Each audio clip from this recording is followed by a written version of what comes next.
ఋషులారా, శ్రీరాముడు సాక్షాత్తు విష్ణువే గనుక తన పూర్వగాథను సతికి ఇలా చెప్పసాగాడు. తల్లి, నా శివభక్తికి మెచ్చి శంభుడు ఈ పరమపదాన్ని నాకు అనుగ్రహించాడు. ఆ పూర్వగాథను చెబుతున్నాను, ఆలకించు. పూర్వం శంకరుడు విశ్వకర్మను పిలిచి తన లోకంలో గల గోశాలయందు సుందరమైన భవనాన్ని నిర్మింపజేశాడు. ఛత్రచామరాదులను సింహాసనాన్ని ఏర్పాటు చేసి బ్రహ్మేంద్రాది సకల దేవతలను, తక్కిన దేవజాతులను, అప్సరసలను, గాయకులను రప్పించి అనేక దివ్య వస్తువులను సమకూర్చి స్వయంగా బ్రహ్మాండ మండపంలో నన్ను సింహాసనారూఢుణ్ణి చేసి సార్వభౌమ చిహ్నంగా శిరసున రత్నకిరీటాన్నుంచి అనేక వరాలిచ్చే సృష్టిపాలనా కర్తవ్యాన్ని నాకు అనుగ్రహించాడు. అంతేకాదు, సనాతనమైన వేదాలు కూడా నా మహిమను కీర్తించినట్లే నీ గాథలను కూడా వర్ణిస్తాయి అని వరాన్ని ఇచ్చాడు. తన స్వీయ ఐశ్వర్యాన్ని అంతటినీ నాకు ధారపోశాడు. హరిద్వేషులను తాను దండిస్తానని శపథం చేశాడు. ఈ గోలోకం సర్వసమృద్ధమై భక్తులకు పరమపదమై మహోజ్వలమై ప్రకాశించగలదని వరమిచ్చాడు. స్వయంగా తను దోసిలి ఒగ్గి నమస్కరించి అందరిచే నమస్కరింపజేశాడు. ఆ విష్ణువునే నేను శివాజ్ఞచే 4 రూపాల్లో అవతరించాను. వారిలో నేను రాముణ్ణి, మిగిలిన వారు భరత లక్ష్మణ శత్రుఘ్నులు. ఈ విధంగా తన పూర్వగాథను వర్తమానాన్ని వివరించి ఆది దంపతులైన మీ దర్శన భాగ్యం చేత సీత నాకు పునర్లబ్ధయగుగాక అని పలికి వనసంచారానికి వెళ్ళిపోయాడు రాముడు.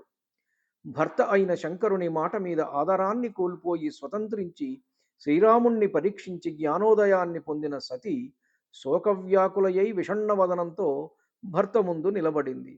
తల వంచుకుని నిలుచున్న సతిని చూసి ధ్యాన మార్గంలో జరిగింది తెలుసుకొని తన పూర్వప్రతిజ్ఞను స్మరించి మనసులో విషాదాన్ని పొందాడు. ధర్మవక్త ధర్మకర్త అయిన శివుడు వేదధర్మ ప్రపాలకుడు కనుక సతిని మనసులో పరిత్యజించి కైలాసానికి వెళ్ళిపోయాడు.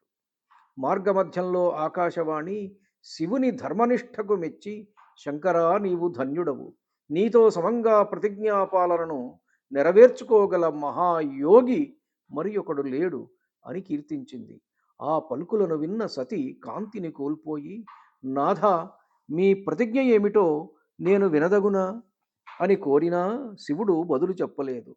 సతీదేవి ధ్యానంలో శంకరునే ధ్యానించి సర్వాన్ని తెలుసుకుని నిట్టూర్పులు విడుస్తూ దుఃఖితురాలయ్యింది. ఆమె మనోగతాన్ని ఎరిగిన శంకరుడు ఆమెకు అనేక గాథలను చెబుతూ ఊరట కలిగించాడు. సూతుడు శివమహాపురాణంలో ప్రధానమైన దక్షుని గాథను మునులకు ఇలా వివరించాడు. మునులారా, పూర్వము మహాత్ములైన మునులు ప్రయాగలో అధ్వర విధిని నిర్వర్తించారు. అచ్చటకు సిద్ధులు, సనకాది దేవర్షులు, ప్రజాపతులు, దేవతలు, జ్ఞానులు, బ్రహ్మదర్శినులు ఇంకా అనేక మంది మహానుభావులు విచ్చేశారు. సపరివారంగా బ్రహ్మగారు కూడా వచ్చాడు. భవానీ సహితుడై రుద్రుడు తన ప్రమథగణాలతో కూడి అరుదించాడు. రుద్రుణ్ణి చూసి అక్కడి వారందరూ లేచి నమస్కరించారు. శివుని ఆజ్ఞచే తిరిగి ఉపవిష్టులయ్యారు. ఆ సమయంలో ప్రజాపతులకు పతి, తేజశ్శాలి, గర్విష్ఠి అయిన దక్షుడు కూడా వచ్చాడు. బ్రహ్మకు నమస్కరించి ఉచితాసనాసీనుడయ్యాడు. అక్కడి వారంతా అతనికి నమస్కరించి స్తుతించి పూజించారు. రుద్రుడు లేవలేదు, నమస్కారము చెయ్యలేదు. దక్షుని అతిశయానికి మనసులో నవ్వుకున్నాడు. లేచి నమస్కరించని రుద్రుణ్ణి చూసి దక్షుడు అప్రసన్నుడై క్రోధాన్ని పొంది మహాగర్వంతో క్రూరదృష్టితో రుద్రుణ్ణి చూసి అందరూ వినేటట్లు ఇట్లా అన్నాడు.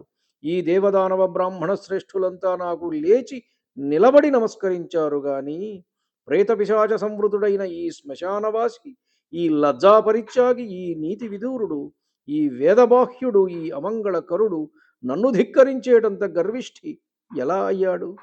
ఈతని అనుచరగణమంతా నాస్తికులు, పాపశీలురు.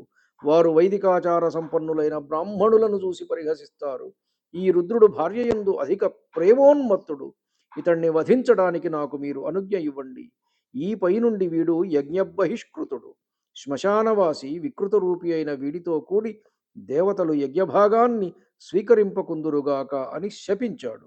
దక్షుని మాటల మాయులో పడ్డ భృగ్వాది ఋషులందరూ రుద్రుని గర్హించారు. దక్షుని వాక్యాలను విన్న నందీశ్వరుడు అతిరోషాన్వితుడై అగ్నిగోళాల వంటి కనుగుడ్లను వేగంగా త్రిప్పుతూ ఇలా అన్నాడు: రేరే శఠదుష్టవతి, ఎవని నామస్మరణ మాత్రాన యజ్ఞాలు సఫలమవుతాయో, క్షేత్రాలు తీర్థాలు పవిత్రమవుతాయో, సృష్టి స్థితి లయములు ఎవని ఆజ్ఞచే నిర్వర్తింపబడుతున్నాయో, అట్టి మహేశ్వరుడు యజ్ఞభాగస్వామి కాకుండా ఉండటం ఎట్లా సంభవం?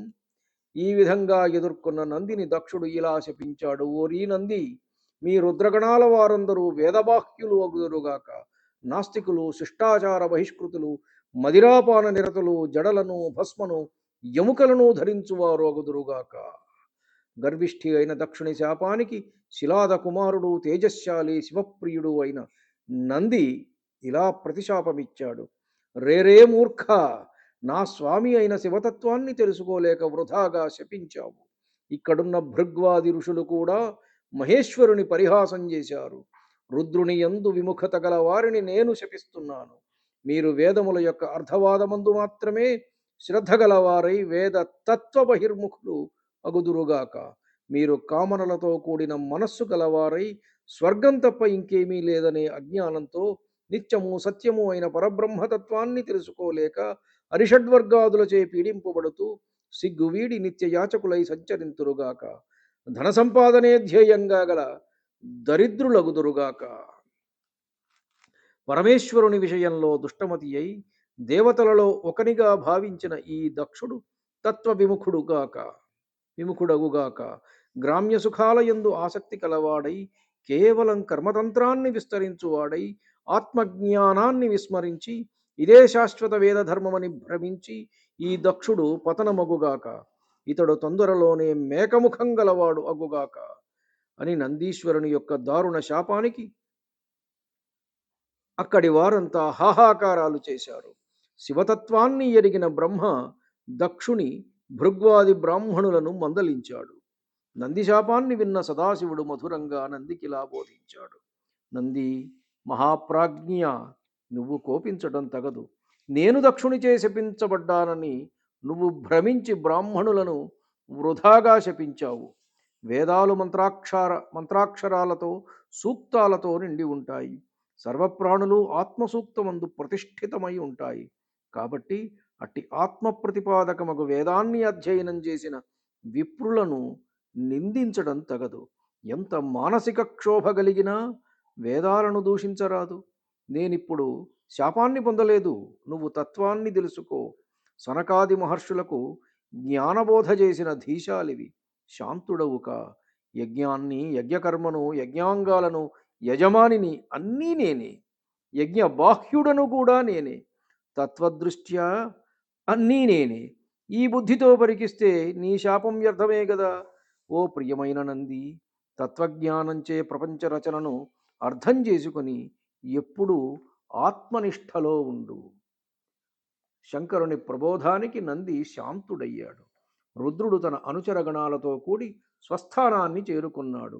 దక్షుడు మాత్రం శివద్రోహమే లక్ష్యంగా గలవాడై శివభక్తులను నిందించడమే ధ్యేయంగా పెట్టుకుని శివద్వేషి అయినాడు. ధన్యుడను. నమస్కారం. మీ ఊటుకూరు జానకి రామారావు.